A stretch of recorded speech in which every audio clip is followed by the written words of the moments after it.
we should get this party underway. Let's get this party started. Yes. Which was incidentally the class song of my senior year. Mine was obviously 1999 by Prince. Well, of course. Did you party like it was 1999? No, because in 1999 Prince was talking about nuclear apocalypse. And everybody should celebrate because we're going to be vaporized at any moment. Well, if that's not a reason to party, I don't know what is. I tried to explain that to people in my class, and it kind of reminded them all why they didn't like me very much. And then they shunned you. Well, they'd already shunned me, but it was like, oh yeah, that's why we don't talk to this guy.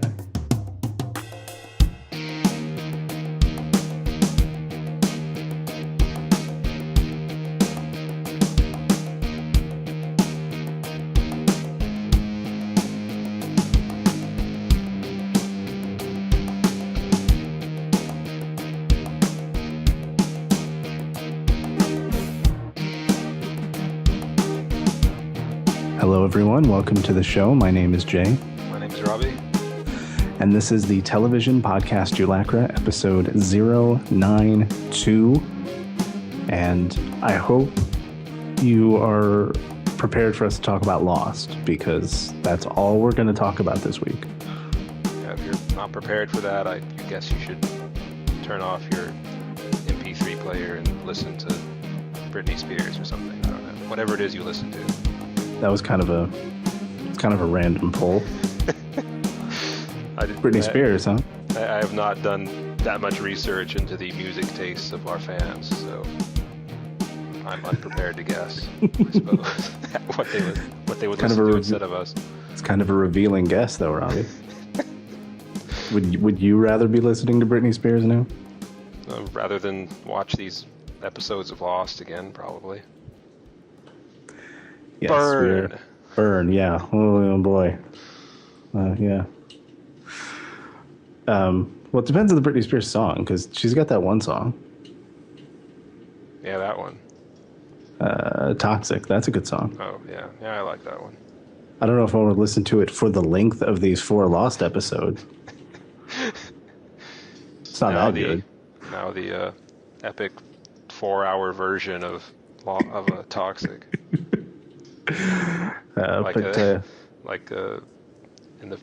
In the style of In-A-Gadda-Da-Vida or something. The extended dance remix. Dance and then fall down and die remix. But yes, you heard correctly. We're talking about 4 episodes of Lost this week from season 6, episodes 13, 14, 15, and 16. The Last Recruit, The Candidate, Across the Sea, and What They Died For. As we are so close to the end. As a matter of fact, the next episode after these 4 is named The End. Indeed it is. As we're almost done, Robby. We've been doing this for 2 years. Seems like a long time. In internet time, that's like 15 years. That's forever. We've been doing this. It's weird that I'm feeling the same kind of sadness that it's over that I was feeling the first time the show ended. I mean, yeah. I know that you have issues with the show, which we'll obviously get into while talking about these imperfect episodes of TV, but I've really enjoyed not only rewatching it but talking about it, and now it's over almost, and that makes me kind of sad. Well, I've enjoyed it too. This is obviously not my favorite television show, but it's an interesting show, and it's very ambitious, and it's fun to talk about. Yes.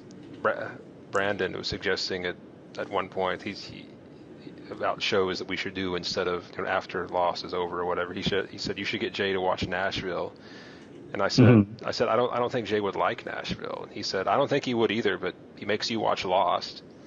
And I said, yeah, but Lost is interesting. Lost aspires to be literature. Nashville is just a soap opera. It's a soap opera that I like and enjoy, but it doesn't really aspire to much, unlike Lost. Lost indeed does have high ambitions. In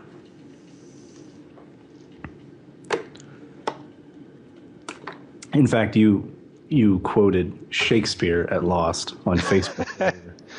Yeah, that was kind of mean. And it actually reminded me of the scene in Hamlet when Hamlet's talking to Rosencrantz and Guildenstern about how he wished he could be how he feels that Denmark is a prison. And Rosencrantz said that it's only because you're so ambitious. It's too narrow for your mind. Oh God, I could be bounded in a nutshell and count myself a king of infinite space, were it not that I have bad dreams. See, I can quote Shakespeare too, English major. What you got? That's really about all I got. Just that one line. Not even from a play I read either. Which Sound and Fury is from? It's from Macbeth. One of the Henrys? No. Julius Caesar. I usually assume that it's from Julius Caesar. I usually assume that any Shakespeare. It is from Macbeth. I'm not crazy.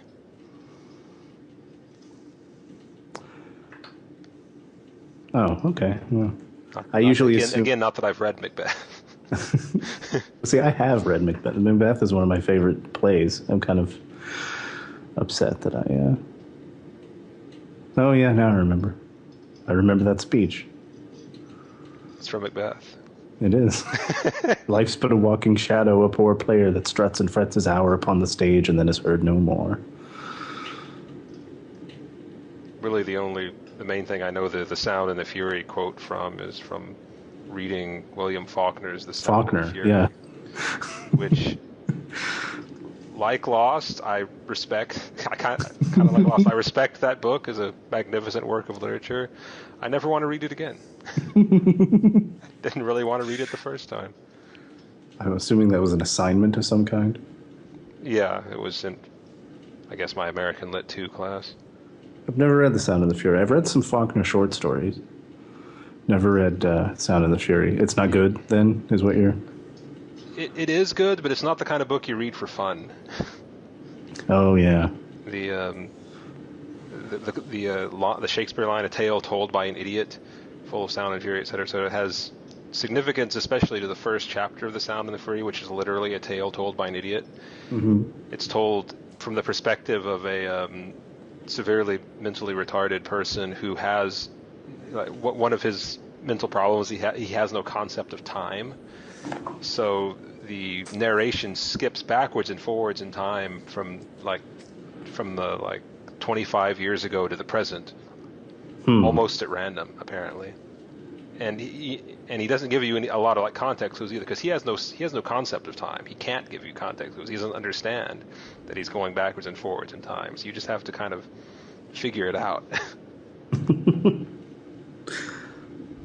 Well, that sounds kind of like Lost. Yeah. And then the later chapters get much more and more, especially the second chapter is extremely stream of consciousness. Like Ernest Hemingway only wishes he could be this stream of consciousness. A stream of consciousness is something I have a very difficult time with. Yeah. I mean, I appreciate ambitious prose, and I can respect a novel that takes chances with structure, but stream of consciousness can just get after 3 pages, I'm like, okay, just tell me what happens. How about we skip to the part that matters now? There's a I think it's Adam Kadra likes to say it, but he gets frustrated when people get too cutesy with structure in books sometimes, and he just wants to grab them by the shoulders and say, no, stop. Just tell me what happened. And then tell me what happened after that. And tell me what happened after that. Yeah, the second chapter of The Sound and the Fury is from the point of view of a person who got up that morning with the intent to commit suicide. and it's his random thoughts throughout the day as he gets closer and closer and closer to killing himself. Mm-hmm. Well, that sounds like a fun read. It certainly is. Sounds like a fun summertime read. Curl up with that at the beach. Yeah, no. That's the kind of book you only read if you're assigned it in English class. And again, my friend of mine was his girlfriend asked him for recommendations of books to read because she's from Argentina, and she was like, "What good American book should I read?" And he told her she should read The Sound and the Fury, just because he'd heard me complaining about it and he thought it would be funny. She didn't think it was funny because she actually tried to read it. Yeah, that's not funny.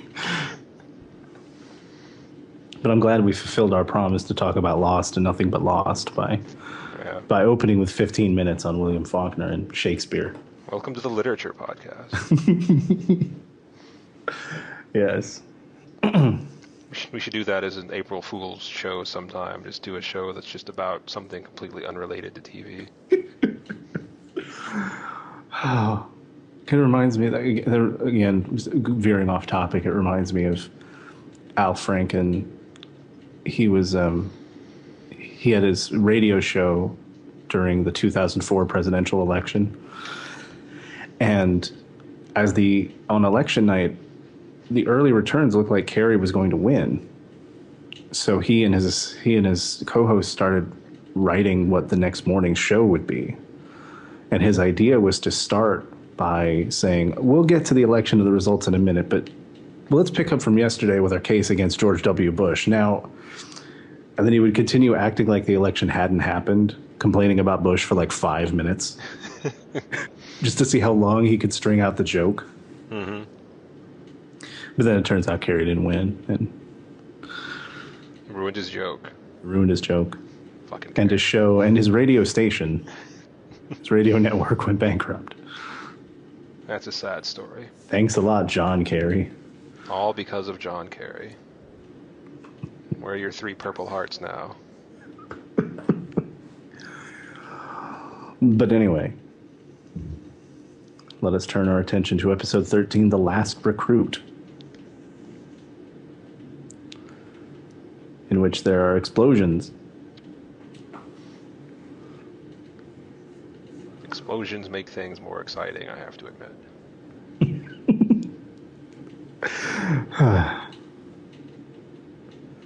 Yeah, there's mortar fire and people shooting rockets. I should note before we really start talking about these 4 episodes that we are reaching the point when my ability to judge this show on an objective level almost completely breaks down. It was never all that sturdy to begin with. It was never all that sturdy to begin with. But you will admit, I have been more than willing to admit when this show fucked up. Yeah, you have been. However, the end of the series, I kind of lose that ability a little bit. The sentimental attachment I have to the last leg of the show is pretty strong. Don't want to influence you, but I think it's better than 10 Super Bowls. Again, like I said, it's not perfect. We've still got that alternate universe thing hanging around. Yeah, which I still don't know what the deal with it is. Apparently that's going to be revealed in the final episode. It will. And that it seems like they're giving a lot of importance to the alternate universe, considering it's something that started happening in this season. It apparently has broad ramifications for the entire series. Yeah, it sure does.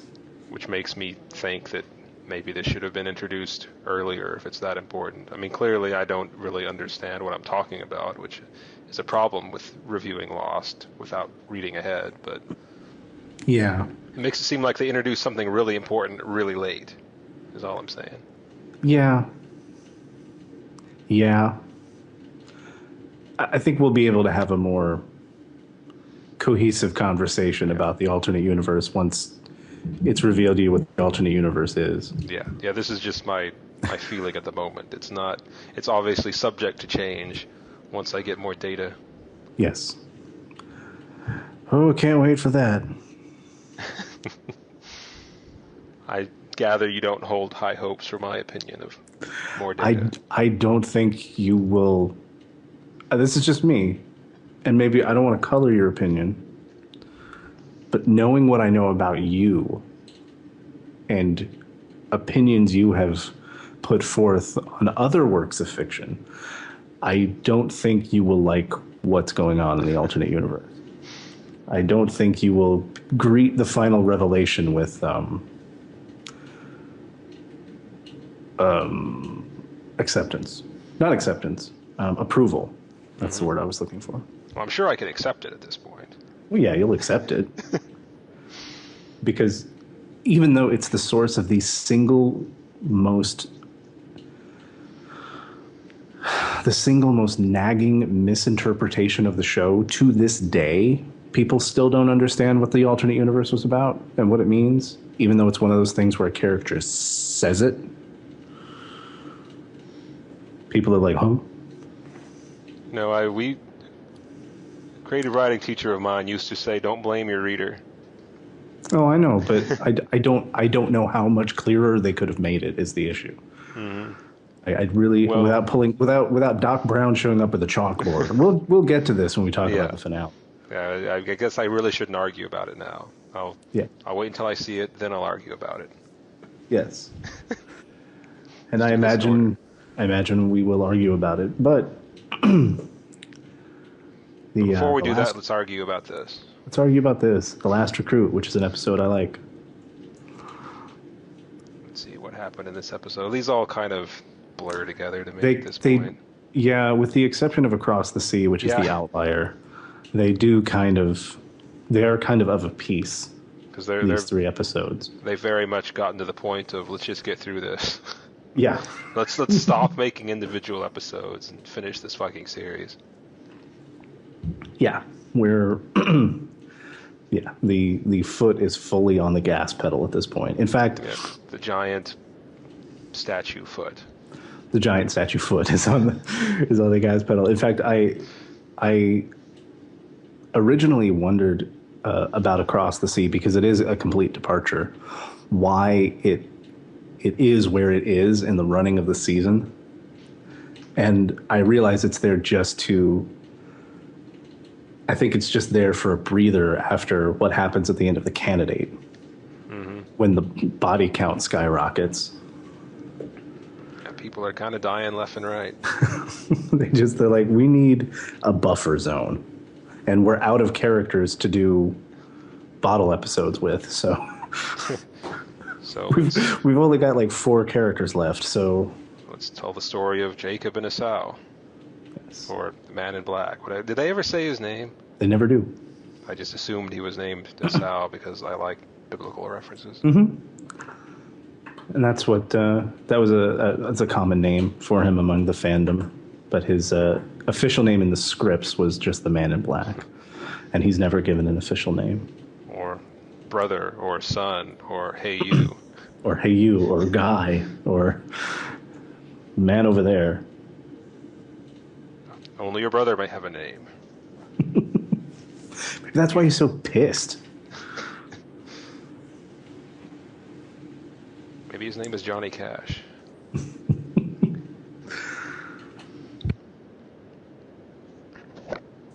But yeah, so let's trying to talk about each episode individually, except for Across the Sea, is kind of a fool's errand, because they do just sort of.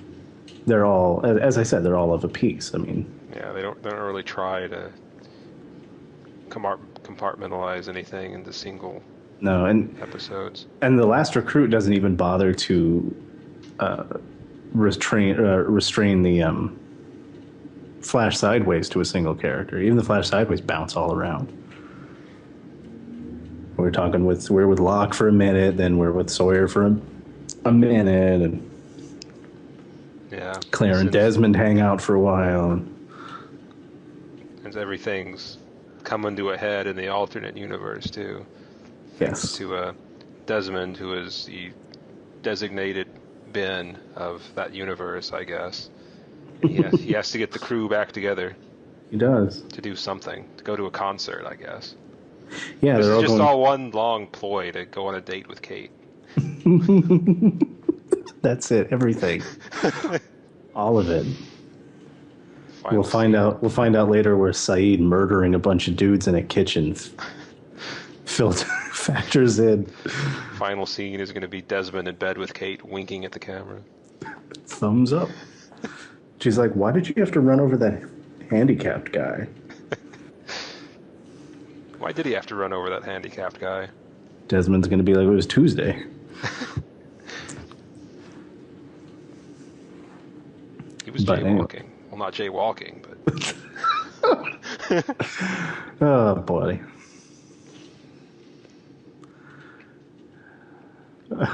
So there's a lot of...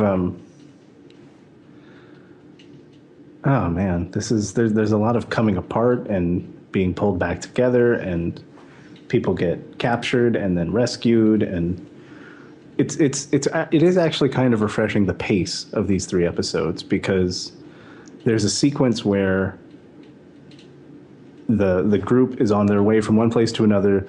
Man in Black says, "We need to split up. Sawyer, you take those guys and get on the boat and meet us over there." And then Sawyer walks off into the bushes and he's like, "Okay, come with me. We're betraying that guy." And then they get on the boat, and then he and Jack get into an argument, and Jack jumps off the boat, and then they get over to the thing, and then they get captured, and then the smoke monster comes in and they get rescued, and then they're all back together. It's like, what do we do now? Oh, there's the submarine. And that would have taken 16 episodes in season 3. Yeah. Like this show can fucking move when it feels like it. Yeah. All of that is 2 episodes. I mean, all of that happens. That would have been the whole season in season 2. But it was season 2 and season 3. I mean, we have to go over there. Let's split up. Oh, we got captured. Now we're in cages on Hydra Island. Oh, now we're free. Now let's get back together. Now let's go back over here and do this. Yeah. That was all of season 3. Yeah, you can say what you want about these episodes, but they don't drag their feet. They move. They have movement. Even the Flash Sideways, which still at this point, yeah, I have a question mark hanging over them. I have to give it to the Flash Sideways because I still don't know what's going on, but something is now. Yes. For a long time, nothing was going on. Yeah. Which is one of the reasons I like these episodes, is that it feels, even though it's still kind of I don't know what's happening, but it's clear that something is. And there's just clearly this pulling force that's sort of tugging the characters towards one central place. And some kind of plot is occurring there, and we know just about as much about it as the characters do. All they have are these... Actually, we know more about it than the characters do, but they don't really know what's going on either, I guess is the point. They're just kind of... Well, I don't know how much Desmond knows, but they're just kind of getting together and trying to figure things out to a certain extent. Right. So it doesn't feel as much like the producers or whoever are just messing around with the audience, because something is happening and they're playing by some sort of rules. And again, in typical Lost fashion, they haven't let us in on what the rules are. No, but it seems like some are there. Yeah, there is some kind of structure happening.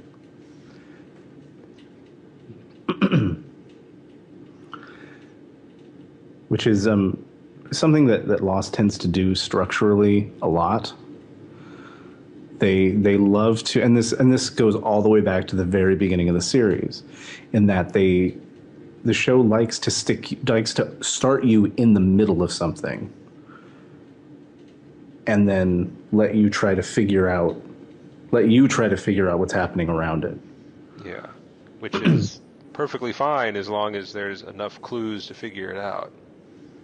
The way they started the Flash Sideways in the middle, is all well and good, except there's no clue whatsoever as to what's happening. Yeah, that to me is the flaw of the Flash Sideways in the first half of the season, is that there's never any There's nowhere to put your feet.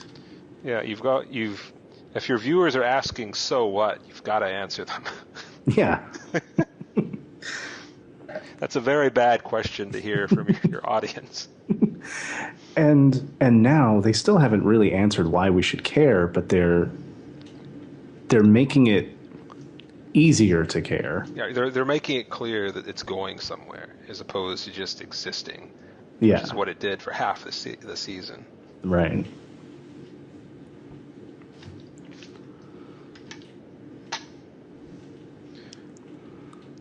So there's a lot of betrayals. I had a hard time figuring out which side Sawyer was actually on. A couple of Sawyer, I think, was the first ever quadruple agent. He was pretending to work for the smoke monster so that he could pretend to work for Widmore. And he told Widmore he's working with the smoke monster. Widmore says, "Now you're going to work for me." And then he went back to the smoke monster and said, "I'm pretending to work for Widmore." But he's pretending to be a double agent for the smoke monster. Right. He's a fake double agent. Yes. Yes, his plan is to betray them all. Right. He betrayed the smoke monster to betray Widmore to betray the smoke monster again. Because fuck that guy. I can't really argue with fuck that guy. Yeah, he's not a nice dude. No. No, it turns out he's pretty bad. What with him being evil incarnate and all. And apparently turning people evil. Yeah. Although Saeed appeared to get a little better before he died. He did. He got better. Despite having been brought over to the dark side, I think, as Sawyer puts it. Yeah. Well, I think he says that about Claire, but... Yeah, I think he does say it about Claire. He says it to Hurley. No, he's talking about Saeed. Is he? Oh, yeah. Yeah, he is, because Hurley asks about Saeed and says Saeed ain't coming. Saeed went to the dark side. And Hurley says, but you could always bring people back from the dark side, like Anakin. And Hurley says, who the hell is Anakin? Yeah, Sawyer briefly asks, who the hell is Anakin? Then he quickly realizes he doesn't give a shit. He doesn't care. Can I just think it's like Star Wars, because Sawyer makes Star Wars references a lot. I mean, he called Jin Chewie for a whole season. But it just means Sawyer's never watched the prequels, which I think makes him a better person. Makes him a better person than all of us. Yes. Well, than me. You've never watched the prequels either. I've never watched the prequels or the original trilogy, although I do know who Anakin is.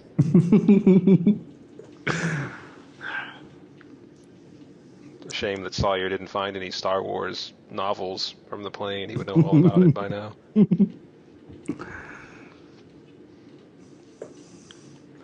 But so Locke tells everybody that the only way to break the Magic Island magic curse and to get off the island is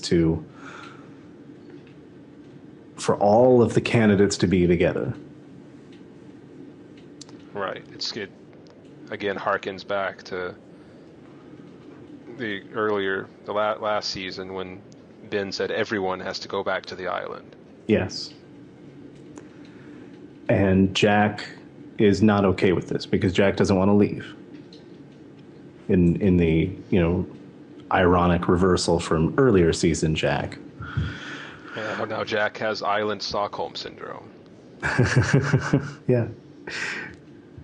He started to sympathize with the island. Yeah. He said, he tells Sawyer that this feels wrong. So, I remember how it felt the last time we left, like a part of me was missing.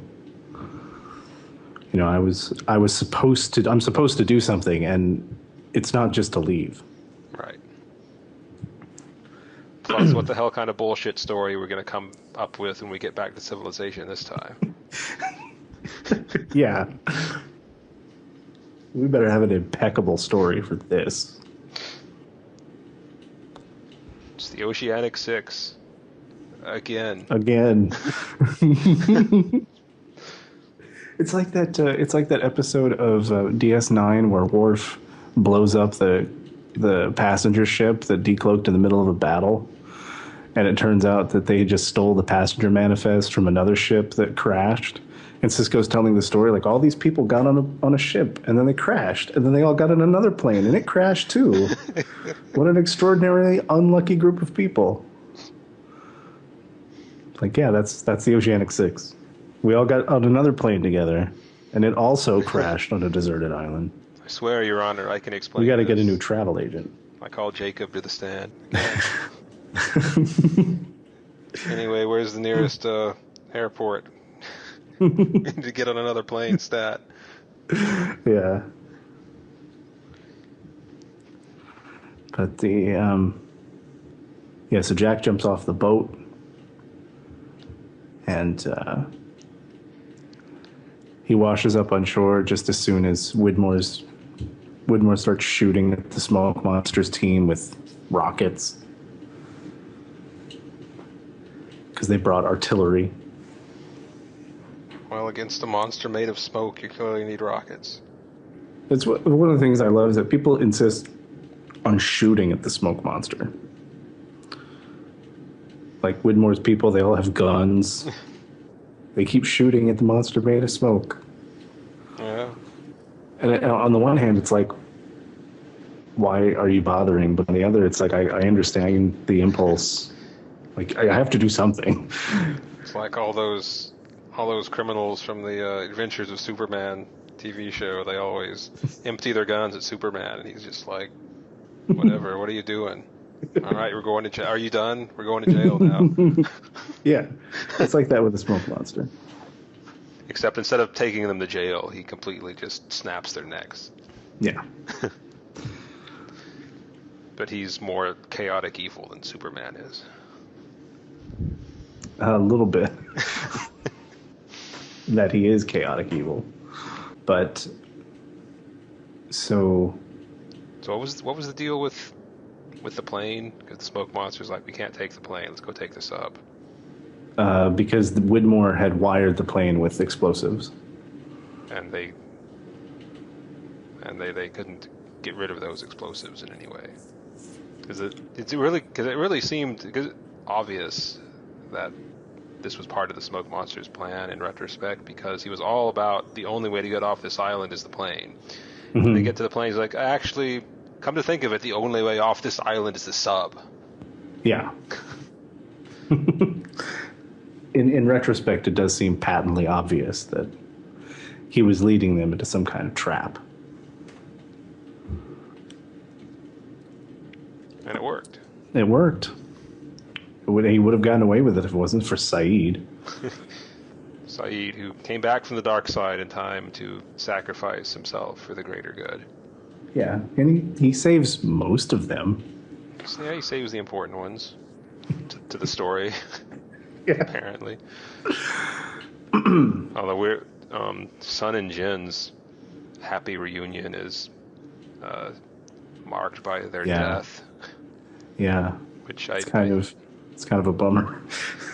I hate to sound just completely callous about the whole thing, but like, really, we waited all this time for them to be reunited, and then you just kill them. Yep. What's the point of that? Like, it's not even that I'm upset. I'm just like, what's the point? Why would you do that? This smoke monster is a bad person. I feel like I should have had some stronger emotional reaction to Jin and Sun dying than I did, because I don't know. I don't know if I don't feel as connected to them as the producers thought I would be, or if I just thought it was pointless. They'd been apart from so long just to come together and die, or what. But well, I will say you are in the minority in not caring. Okay. I shared with you that list of the like 15 top 15 deaths in Lost list. We were talking about it, I think, before the show last week. And Sun and Jin were 1 and 2. Mm-hmm. So most people did care. I cared. I think part of it is the series has become so relentlessly plot-driven by this point that the characters are almost unnecessary. they're scarcely characters anymore. It's like we need to sweep these under the Well, rug because we don't need them anymore. So and see, I feel the opposite of that. At this point in the series, the show. It's not that the show felt so plot driven. It's that the events that were occurring were so things that were occurring that were largely out of the characters' control. They felt like they had agency, but they didn't. They were literally pieces in a game. And to see so many of these people die based on just we see millennia old pissing contest between two brothers. That makes it more tragic, not less, to me. Mm-hmm.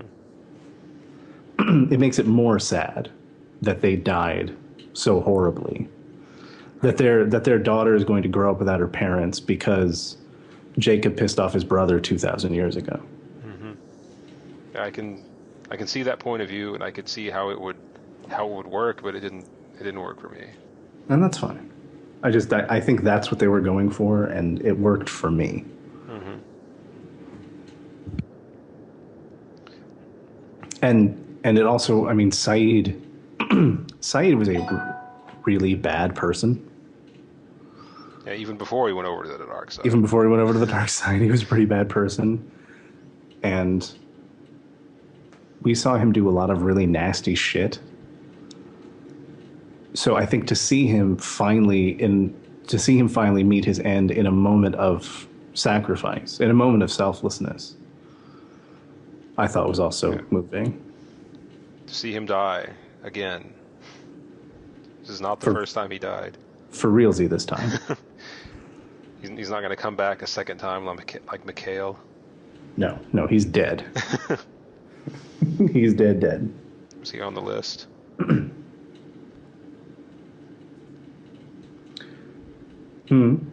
Was he on the top death list? He was number 6, number 4, number 6. I'm gonna have to find that list again. Yeah, I need to know where Frogurt falls on it as well.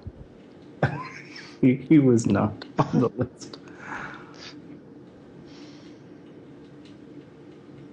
What about Scott or Steve? Or Steve. Actually, Scott and Steve are both dead now, aren't they? Yes. Whichever one wasn't killed by the others in season 1 was killed by the flaming arrows. I no longer have to try to remember which one is still alive.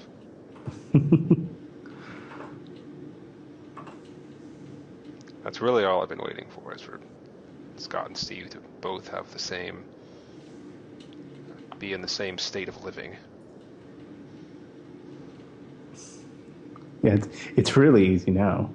Yeah. They're both dead. I can't find this list. Well, why don't you make your own list? I might do that. With blackjack and hookers. With blackjack and hookers, exactly. Forget the list. I would say my number 1 death has not occurred yet, so. It occurs in the finale. Well, it would have to. Is it Jack? I'm not going to tell you. I will say, however, that the preview image that Netflix shows for the end is the most horrendous spoiler in the history of spoilers. Like it's the last shot. I'm pretty sure I've seen Hulu's preview image for the final episode, because they usually show the next one after I've watched the previous one, and I don't remember thinking it was particularly notable. I don't remember what it was, but if it had been notable, I would remember. It's probably just Jack's face or something. It shouldn't surprise you that Jack features pretty heavily into the finale, what with him being Island Jesus and all. He is apparently now the new Jacob. He is the new Jacob. Whatever. He has to protect the light in the center of the island. Whatever that light is. It's the source. Apparently if you ever go down the river into the light, you'll turn into a giant monster made of smoke. Yes. I assume that's not its only purpose. No, but it's one of its purposes. it's not. It's not a smoke monster generating machine. That would, that'd be kind of disappointing. Like, yeah, you could probably safely go ahead and turn that off. Reminds me of the episode of Futurama when the professor invents like a machine that makes glow-in-the-dark prosthetic noses. Mm-hmm. And then later in the episode, he also uses it to like translate a document, and somebody isn't like, "Isn't that your nose machine?" And Farnsworth says, "It can do other things too. Why shouldn't it?"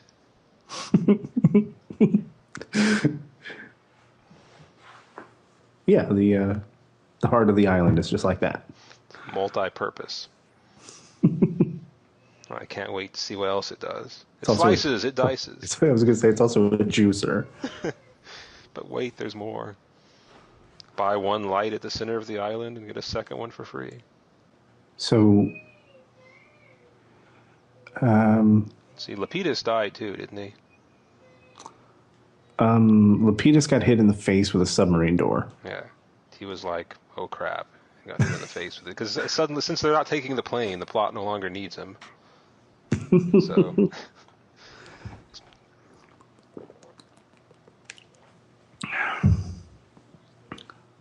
Yeah, and Saeed died. Jin and Sun died. And Sawyer was like, oops.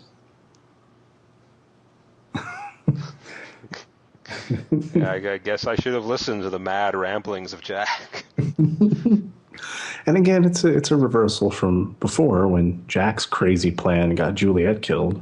Uh-huh. Now Sawyer's crazy plan got 3 people, or 4, I guess, if we're counting Lapidus, killed.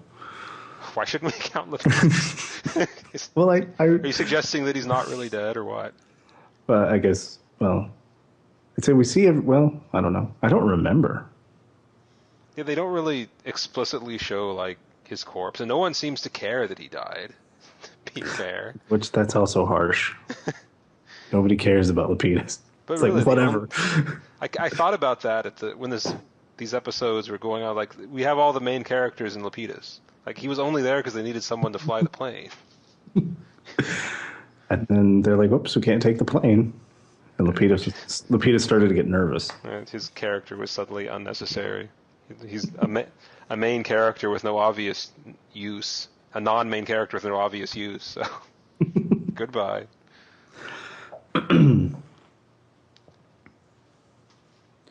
But in What They Died For, we get the scene that a lot of people were really waiting for, where Jacob sits the characters down and explains what the hell is going on. Right. He's there to protect the light at the center of the island. Yeah, the island is the source of the light that is basically responsible for all life. Yeah. The light in this cave. It's kind of a circular explanation, because like the light is important because of this light. The light is important because it is. It's magic. Well, the mother, yeah, it's magic. The mother explains it in Across the Sea by saying there's a piece of this light in every person. Which is still not really an explanation. Not really, but it makes a nice fortune cookie, but it doesn't really explain what it is. She's talking to little kids, so the implication being that without this light, there is no life. It's very spiritual kind of idea. But I also feel that if they tried to explain it any more than that, it would sound ridiculous.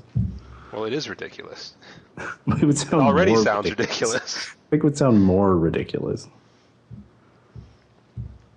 The example, center of this island lies the MacGuffin light. Pretty much. But the example that I always think of, and it's the example the producers would always point to, and it's a Star Wars reference, so you might not get it, but in the original trilogy, everybody kept talking about the Force, right? This magical energy that Jedi could control. Mm-hmm. And then in the prequels, they suddenly revealed that the Force is actually caused by microscopic creatures that live in your... Midichlorians, yeah. Because George Lucas thought he had to have a scientific explanation for the Force. And it was like, what? It made it worse. What would it be like? So instead, it's just, here's the light. The light is magic. Uh-huh. It's like what's inside Marcellus Wallace's briefcase, I guess. Exactly, yeah. But it's one thing to wait a few movies or to, one movie to deal with a MacGuffin as the source of the plot, but to wait 6 seasons and for the MacGuffin to not show up until the very end is kind of questionable. I mean, they still have a chance to tie it all together, but it's like you get 5.75 season into Lost, and they tell you this is what it's about. This thing, it's magic. Don't ask us any more questions. I will say that they perhaps could have at least hinted at that earlier. Well, yeah, they could have if they'd known that's what it was about earlier.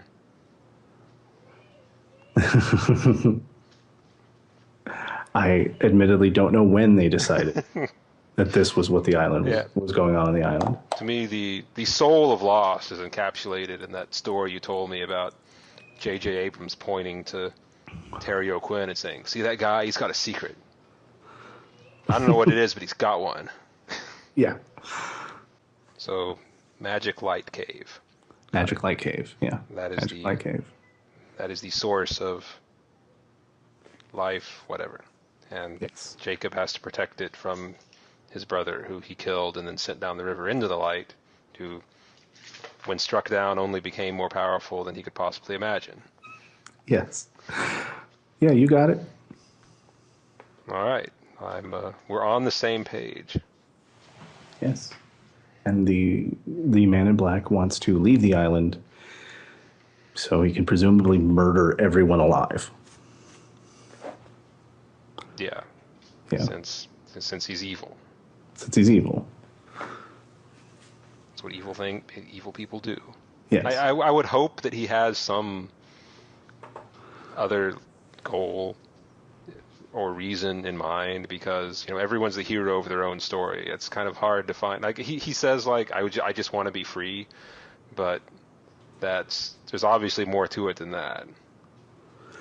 I think it started as that in the last millennia plus of being an incorporeal column of smoke. I think has driven him kind of crazy. So he's just if he wasn't Kefka. already crazy. Yeah. He's Kefka. So yeah. It's very astute. Yeah, it's Kefka. This whole show is actually just Final Fantasy VI. The second half of the show is the world of ruin. Right. Yeah. And the smoke monster is our nihilistic villain. Exactly. And Jack would be Edgar? Certainly not Locke. That's Sawyer. I was going to say, which is yes, Sawyer is Locke. It's going to get confusing at some point. Locke is Kate. Kefka. Sawyer is Locke. Kate would be Tara. Celeste. No, Juliet would be Celeste. Because she's blonde? No, because she used to work for the bad guys. Oh, yeah. Walt is Shadow. Because he shows up and then he disappears. Where's Shadow? And he has a secret. He seemed really important. I remember reading some like list of video game cliches online, and one of them was Siegfried's Law. Just because a character is weird doesn't mean they're important. Yeah.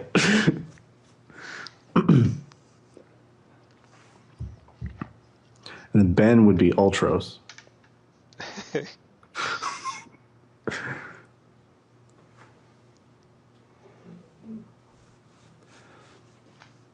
I like Final Fantasy VI. I do too. Although I think of it as Final Fantasy III. Yeah, I know. The only reason I call it Final Fantasy VI is to avoid confusion.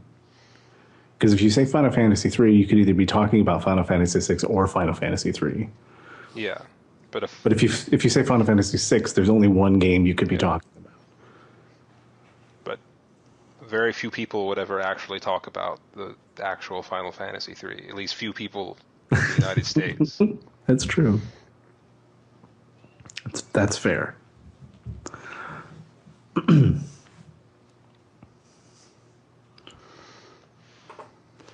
So the scene, that scene around the campfire when Jacob explains everything is my favorite scene in these 4 episodes. Mm-hmm. Because it really does, to me, it's the entire theme of the show in one conversation. In one line, actually, where Sawyer says, "Why do we have to pay for your mistakes? Why do we have to suffer because of a mistake you made?" And that is the entire series. The entire series is people suffering for other people's mistakes. This is the point of all of everybody's got daddy issues. And this is the reason that everybody has daddy issues, because Jacob picked all these people, and Jacob is attracted to those type of people because he has parent issues. He had a crazy mom. Mm-hmm. He had a rotten family life. So he's drawn to people like that. Right. And all of these people are suffering because of other people's mistakes. Sawyer's life was miserable because of the mistakes his parents made. And now he's suffering because of mistakes Jacob made, and on, and it echoes, through the centuries.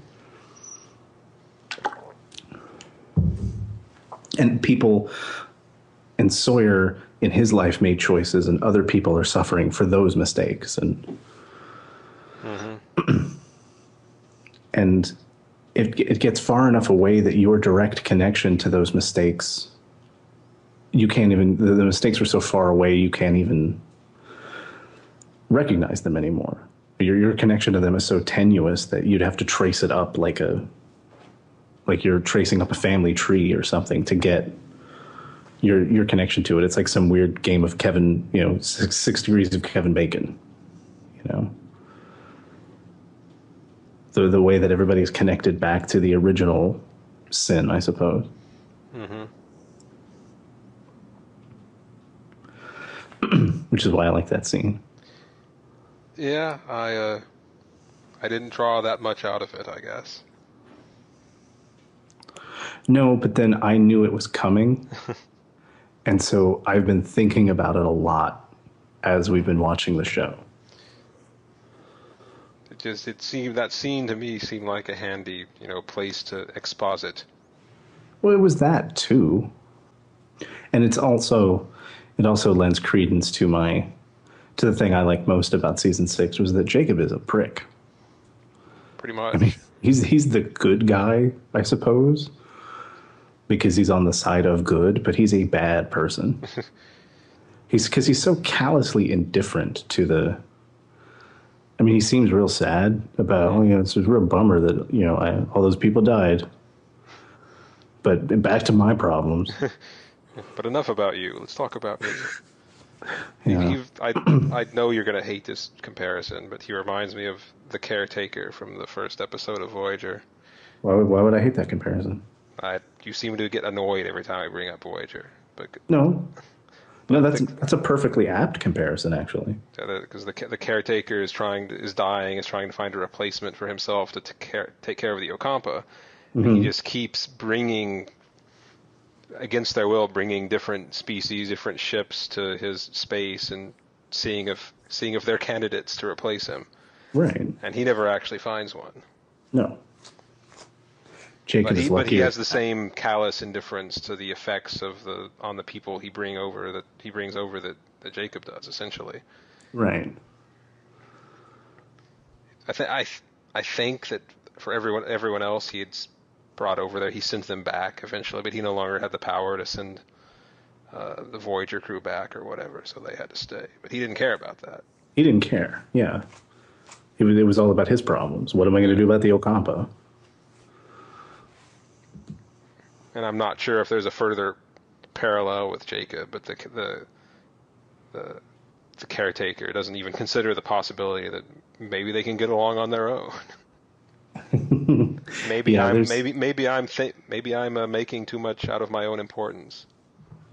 yeah, that's where the parallel kind of splits, because Jacob really does need somebody to protect the magic cave light. Right. The magic cave light is actually quite important, is it? Yes. Okay. So, and he's apparently been looking for a replacement since he realized that the smoke monster was going to kill him hundreds of years ago. So he's been bringing people to the island over and over, trying to find a candidate, and everybody's been failing. It's apparently a hard job. And what I like about that scene is that Jacob I don't think he really even thinks any of these guys are up for the job. He's like, but you are literally all I've got. He even changes his mind, because he had crossed Kate's name off because she became a mother, and he didn't want a mom. Like, we don't need that shit. Yeah. Well, didn't he claim that his logic was, you don't have any connections to anyone else. No one relies on you. And when Kate became a mother, someone did rely on her. Right. So he thought that she would. His implication is almost he thought she wouldn't want to do it anymore, because he tells her, if you can do it if you want. I didn't think you wanted to. As if he suddenly cares about what their choices are. But obviously he doesn't. Yeah, the one thing that matters to him is that whoever takes the job chooses to take it, because he didn't get a choice. Uh-huh. He wasn't given the option to become island magic cave light protector. It was forced upon him by his mom. So he crossed Kate off because he didn't think Kate would want to. But now he's like, I'm desperate. I'll even consider Kate. Is the dog still running around? Because where is Vincent? Okay, Vincent, if the smoke monster comes around, you bark at him. And so he asks them, who is it? Will any of you volunteer, please? And Jack thinks about it for about a second and a half. Mm-hmm. It's like, yep, I'll do it. This is why I'm here. Now we're finally coming back around to Jack's neurotic need to fix everything. Yes. Which also comes around in the Flash sideways. Yes. Jack has now completely embodied his need to fix everything. He started the show being, no, I don't want to be the leader. I'm just Dr. Man, to make me Island Jesus. Which he now is. But again, and the difference there is that the role of leader before was forced on him. Everybody just decided he was in charge. Mm-hmm. But now he's given the choice, and he makes the choice.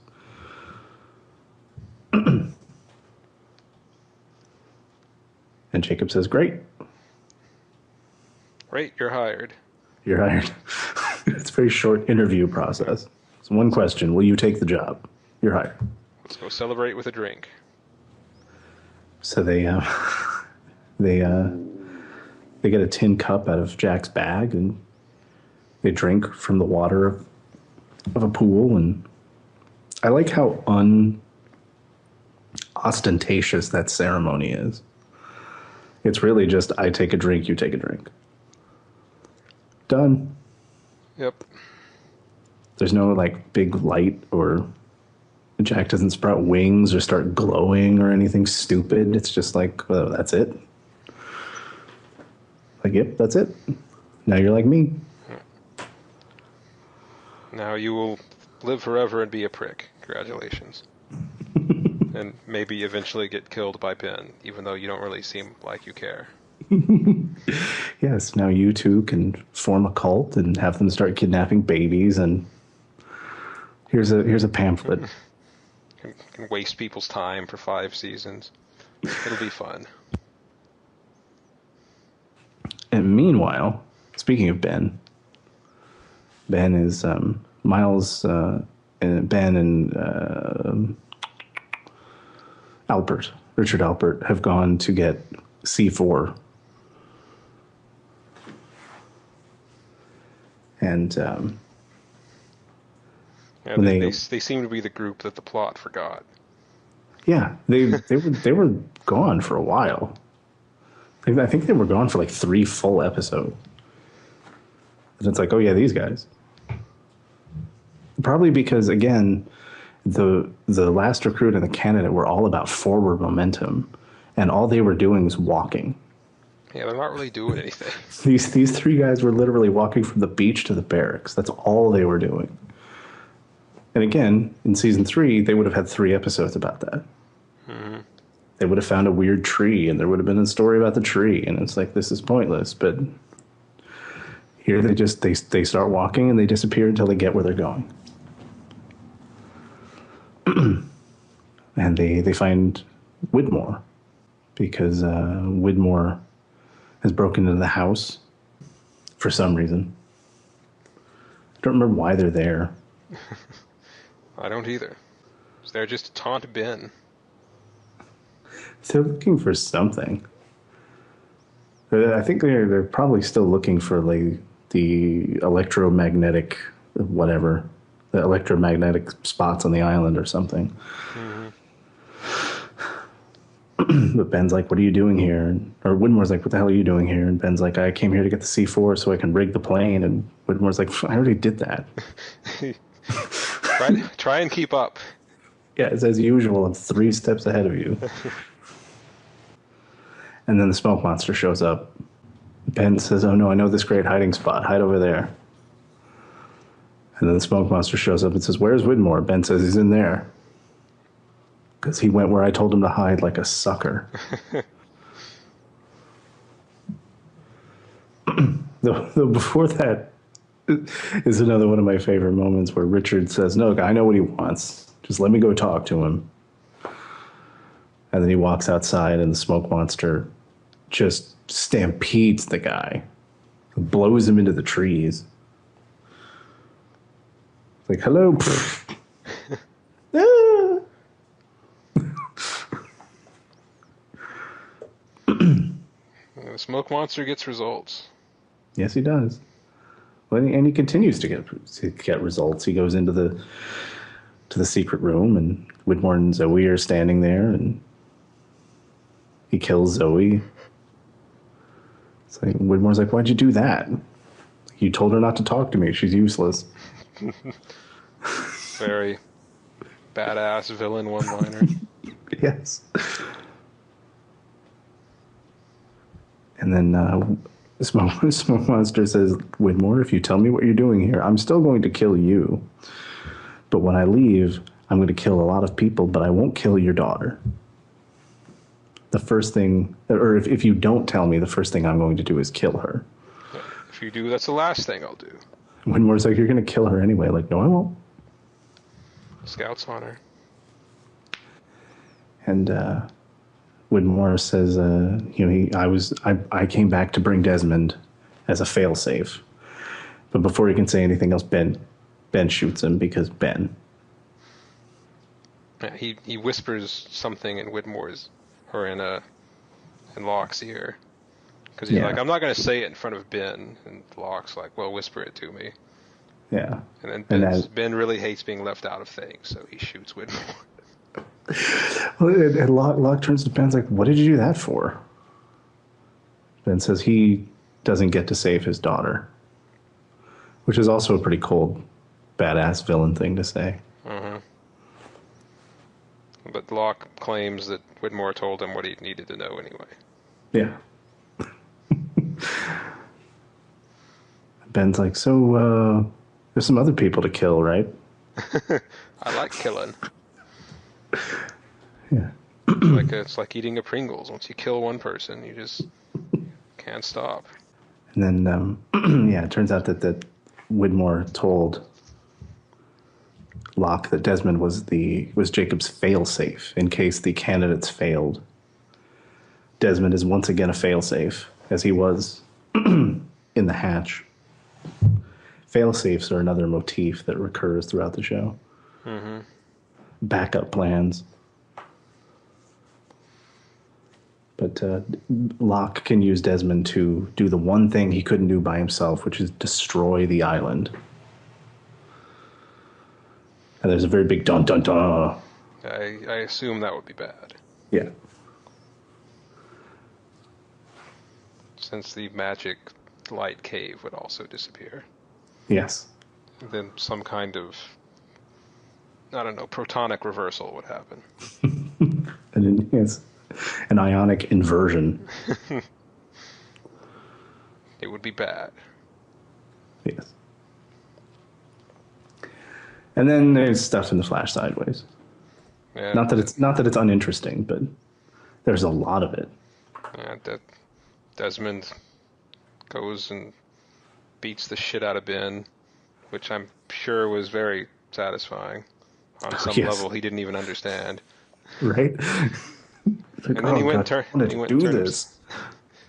turned himself into the cops because he magically knew that he'd be thrown in jail with the people he needed to talk to. Yep. But then again, he did have an inside, someone on the inside. Yes, Ana Lucia, who's not going to the concert because she's not ready. Yeah, Michelle Rodriguez comes back just to show that her character is now a crooked cop.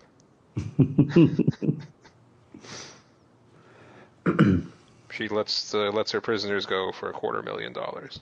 Yep. Desmond and Kate leave together to go to a concert. Hurley and Saeed go together for some reason. Locke has reconsidered and decided that he does want to have the spinal surgery so he can walk again because Jack was really creepily in his face about it. Yeah. But Jack was like weird. Like he visited his dad and okay. All right. So I remember this. In season 3 when we saw the brig, when Sawyer killed Locke's dad, you made me promise that Locke's dad never came back. Did I? You did. And I did the best I could to weasel out of that. Because I knew he showed up in this episode. I was like, he never shows up. Because there was no way for me to say, well, he never shows up in this timeline. I wouldn't really have explained anything to me, so. Yeah. But anyway, his dad is just apparently a vegetable anyway. Yeah. I don't know if his condition is that extreme, but he's not in a position to con anybody. Well, and we hear the backstory of how Locke got paralyzed in this universe, and it's totally different. All right, he was flying. He crashed a plane that he was flying. Yeah. Which left his father in that condition and paralyzed him. That's a little different from being thrown out an 8th story window or whatever the other one was. Yeah. It's... And of course it makes it his fault instead of his father's fault. It makes it, yeah, weirdly, and I've said this before about how the alternate universe, it takes something core to our understanding of the character and flips it so that it seems to fill in a gap that was in the characters' lives in the other universe. You know, before Locke was driven by anger at what had happened to him. You know, deep down at the core, even his determination to become Magic Island Jesus was his determination to give his life meaning because he was so angry at what his father had done to him. So now in the alternate universe, his paralysis is his fault. So that anger isn't there. Mm-hmm. He doesn't even want to walk again because he wants to continue to be punished. Mm-hmm. But now with Jack's, battery of insistence, he's ready to. It's not even so much I think that he wants to walk again. It's like they keep running into coincidences. they're surrounded by. They feel that the universe is pushing them together. Mm-hmm. And Locke is starting to believe that, hey, maybe there is something weird going on. Yeah, well, the turning point comes, right, when Ben is explaining that Desmond, he told me that he doesn't want to hurt you. He wants to help. He wants to make you let go. Right. And I for some reason, I believed him. Yeah. and Locke, that was the same thing that Jack said to Locke. You need to let go. Mm-hmm. So he lets go. Yeah. I guess. And then Alex, Dr. Linus has dinner with Alex and her mom, who is still French. Yeah, it's weird seeing Danielle happy. And clean. Yeah, that too. Not just angry and dirty and threatening people with a rifle. Yeah. She cooks them dinner and says, I have to thank you for what you've done for Alex, ever since, Alex's father died when she was very young, and you're the closest thing to a dad she's ever had. And it makes Ben cry. Mm-hmm. It's all very touching, I'm sure. Mm-hmm. If I cared about Ben. If she cared about Ben. But again, you see that this is Ben having a father-daughter relationship with Alex, but this is without the creepiness and the evil. Now with less kidnapping. With 100% less kidnapping. Yeah, Ben is a much more sympathetic character in this universe. Indeed he is. Even though he did almost, take over his school through blackmail or something. But he chose not to. He chose not to because it would hurt Alex. Yes. Not because he's a good person. No. but because he chose someone else. He chose to act in the interest of someone else rather than himself. Mm-hmm. Which Ben would never do. Ben Prime. Ben Prime. So is there going to be some kind of infinite crisis in the final episode? No. There's just this universe and the other one. Meanwhile, in Lost 52. So let's talk about Across the Sea. Oh yeah, the other one. Which is quite the divisive hour of TV. Yeah, it to a large degree, nothing important happens in it. This is all just background. Yeah, weirdly. This is almost like expanded universe stuff. You don't really need this to understand the main story, but it's kind of interesting, I suppose. Yeah, I find it interesting. I find it more interesting than entertaining. It's like a history lecture. Yeah. Which is why it doesn't bother me. What bothered a lot of people was the way that all of the dialogue is super on the nose. And a lot of the acting, particularly from the mother, is very wooden. Like, she doesn't feel like a person. She feels more like an archetype in like a history reenactment, which is what this feels like. Which is why it doesn't bother me, because I think that's what they were going for. Okay.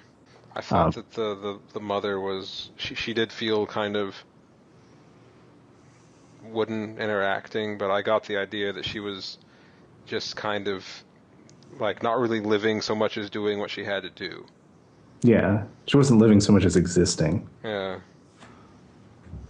So I kind of accepted the way she was portrayed for that reason. Right. But Jacob and his brother are more, I don't know, it's like, where have I heard this story before? Where brothers fall apart and become mortal enemies, and et cetera, whatever. Yeah, they're not reinventing the wheel. No.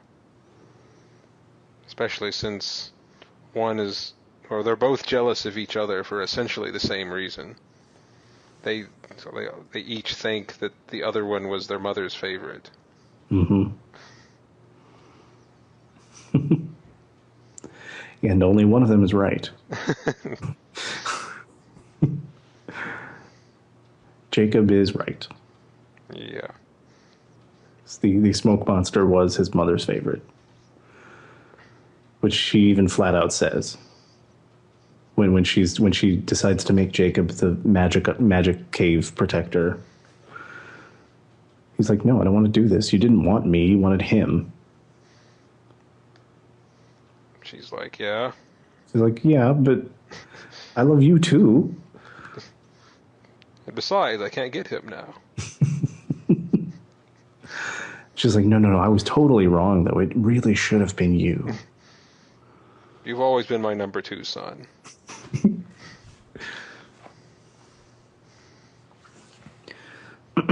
But yeah, she uses, when they're young, well, I guess we should note that she's not actually their biological mother. That a woman washes on shore after a boat accident, pregnant. And the woman's like, where am I? Oh, you're on an island. How did you get here? Same way you did. Where did you... No, shut up. Stop asking questions. Yeah. Every question you ask will only lead to more... Every answer I give will only lead to more questions. Audience. Uh-huh. This is why you should not look too deeply into the show's mythology. Well, it's not only that, but we'll get to this when we talk about the 108 unanswered questions, which I was shocked to discover that I had actually I had remembered writing an entire piece that answers all 108 of those questions. And I went back into my WordPress drafts to see how far I had gone, and I was shocked to discover I had finished it. I'd actually written the whole thing. Mm-hmm. But I addressed this at some point. Like there has to be a point at which you have to stop asking questions. Like you can only go down the rabbit hole so far before you're no longer being fair. Uh-huh. And I think that's what that line was about. Yeah, she clearly cut it off long before the "you're no longer being fair" point, though. She cut it off at like, "Who the hell are you?"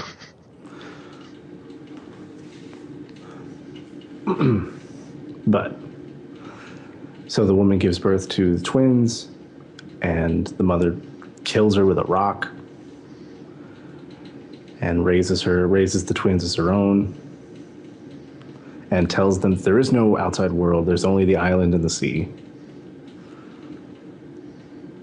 Yep. Because the boy in black desperately wants to leave. He wants to see the rest of the world, and she's like, there is no world, but he keeps finding stuff that washes up on shore. It turns out she's a big fat liar. Yeah. And somehow thought she would never be found out, I guess. Yeah. Well, people keep coming to the island, which is the problem. Yeah, it's like fucking Gilligan's Island. People keep washing up every week. Now the Harlem Globetrotters are on the Lost Island. So the man in black lives with the civilization that raises that sort of grows on the other side of the island.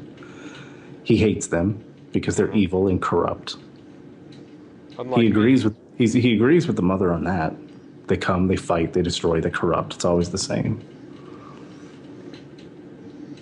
But he says they're a means to an end because he's trying to leave. And we see that he's the one who built the frozen donkey wheel. Or he at least invented it. Come up with the idea. Yeah. He built the prototype but couldn't test it before the mother destroyed the whole village. Presumably using Magic Island magic because she was kind of small and frail. Yeah. But she managed to kill like 50 dudes. Maybe she went into a blood rage. She could have gone into a blood rage. Or she found a Super Mario invincibility star and just ran into them.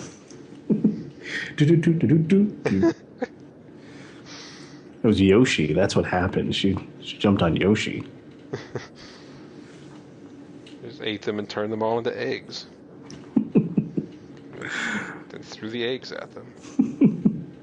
But so she finds out what the Man in Black is trying to do to leave. So she destroys the village, kills everybody, fills in the well. Man in Black goes crazy and stabs her to death. And then immediately realizes, you know what, maybe I overreacted. You said some things you didn't mean, I said some things I didn't mean. It's possible that I may have overreacted. And then Jacob shows up and he's like, okay, bro, wait, hang on. Okay, yes, I killed our mom, but I feel super bad about it. In my defense, she wasn't really our mom. Still probably shouldn't have killed her, but just want to get that on record. So Jacob grabs him, and they're prevented by Magic Island magic from killing each other. But they were previously told that if you were to go into the light, you'd suffer a fate worse than death. So Jacob says, I'll do that. And throws him headlong into the light. And he like bangs his head on a rock or something and floats face down in the stream into the light. And then bursts out in a column of smoke. Yes, the column of smoke comes out. Though the smoke monster, the Man in Black's body still remains. So like his soul was removed and turned into a column of smoke. Yeah, that's apparently a fate worse than death, is becoming a smoke monster. Yes. And Jacob puts his mother and brother's bodies in the caves to be found thousands of years later by Jack. I guess that's why the smoke monster can take the form of his own self, because he was already dead. Yep. And his body is still on the island. They were... Apparently him and his mother were the skeletons that I forgot that they found in the cave. So that's the answer to that. Another mystery solved. Yep. Check that one off the list. That reminds me, we skipped over it, but I do like the scene where the smoke monster tells Jack that he was the ghost of his dad. Back in season 1. Jack's like, why? That's the one mystery that Jack once solved. Yeah. It's like, why did you take the form of my father? Because I was trying to lead you to water. I was trying to help you. Worked, didn't it? Yep. Can't argue with success. Still not sure why there wasn't a body in his father's coffin, but it's a question for another day, I suppose. That is a question for the 108 unanswered lost questions. I believe that's question number 2. Oh yeah, what's the answer? We'll talk about that when we talk about the whole thing. But there is an answer, is your claim. It's one of the questions that's not where there's not a scene where Michael shows up and says, hey, Hurley, this is what happened to Kristen Shepard's body. But there's a perfectly logical explanation. I have a feeling I'm going to have to question a lot of the perfectly logical explanations that Lost fans accept. And that's fine. I imagine most of the 108 unanswered questions this is how it will go. I will read the question. I will tell you the answer, and you will go, okay. I guess that's a possible answer, but it's a possible answer. But it's a possible answer that came straight out of your ass. Well, no, I've reread the list, and none of these answers come straight out of my ass. There are a lot of the mysteries on Lost where they give you 2 points of the triangle. You know, they give you 2 sides of the triangle. Side A is this long, side B is this long. So figuring out C is not that difficult. There are some where they just give you side A of the triangle, and on those, I'm more than willing to admit that they don't answer that. That's unanswered. But there aren't 108 of those. How many are there? 4. Well, maybe 5, depending on what you let me get away with. I guess we'll see. You will be the final arbiter of that. in our 108 unanswered lost questions episode. But so the table is set for the finale. Jack is Island Jesus. He has to try to kill the smoke monster. Jack is like, is that even possible? And Jacob's like, I hope so. Because otherwise, we're all fucked. Because I guess with Jacob and the smog monster both alive, there was a kind of equilibrium. But now that Jacob's dead, no matter who replaces him, the equilibrium is gone. Yeah. Well, and because the magic spell that protected Jacob, it doesn't necessarily protect Jack. Though it might. I don't remember the finale that well. I've only seen it once. And it was 4 years ago. And I know we were saying before that I kind of lost my ability to be objective about these episodes. I will not be objective in any way about the finale. All right. My sentimental attachment to the finale is ridiculous. Oh, I'll keep that in mind. But that will be in 2 weeks when we finish watching Lost. I'm kind of sad. All will become clear. I didn't say that. Don't hold me to that. All but 4, possibly 5 things will become clear. We might have to do those 108 questions in a separate episode. Because there's 108 of them. Do we really have to do all of them? Surely they're not all really important. Well, but a lot of them can be answered in 2 seconds. All right. Because they're stupid. But, so, that was a lot of talking about Lost. Sure was. But we don't have to talk about Lost much longer. Nope. And we can if you want. If you want to start over, and we can rewatch it. I don't think we really need any kind of flashbacks. But just think about what it would be like to watch it now, knowing what you already know. I will say, watching the first season when you already know how it ends is a markedly different experience. I'm sure it is. It manages to tie together fairly well. Whether you want to give them credit for planning in advance or not, even if they made it up as they went along, they did a pretty good job of having it all fit together more or less logically.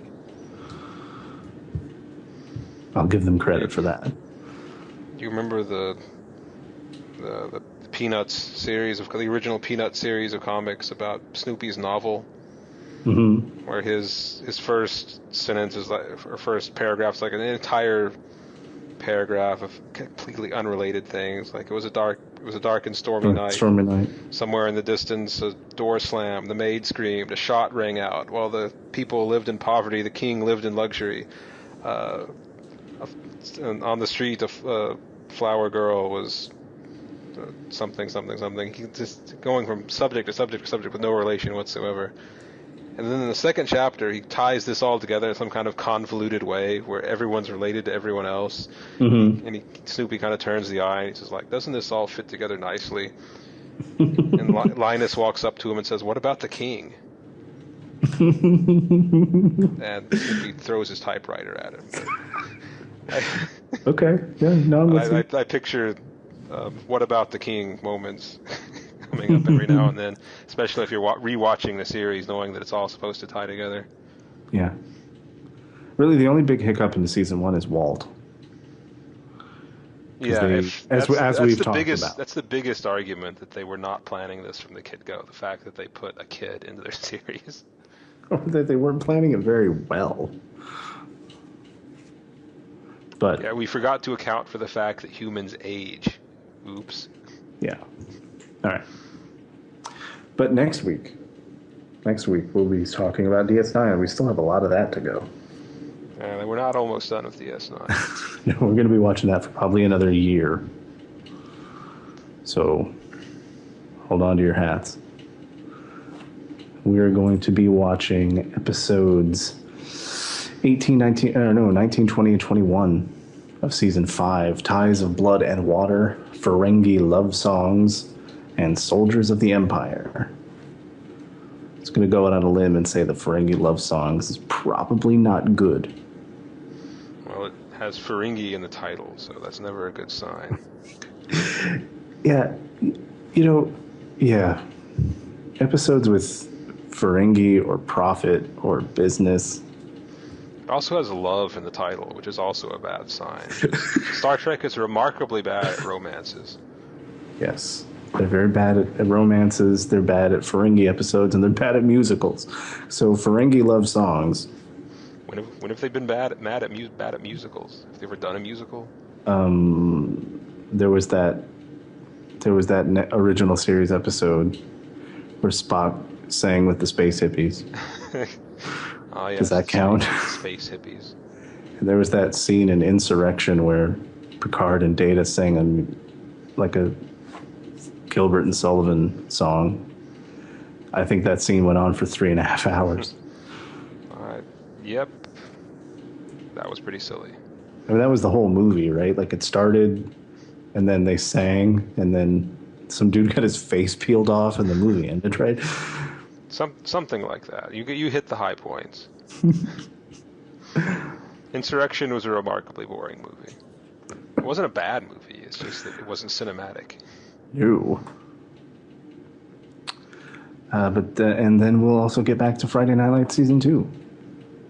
We gave it a miss this week because it was all lost all the time. But now it's not.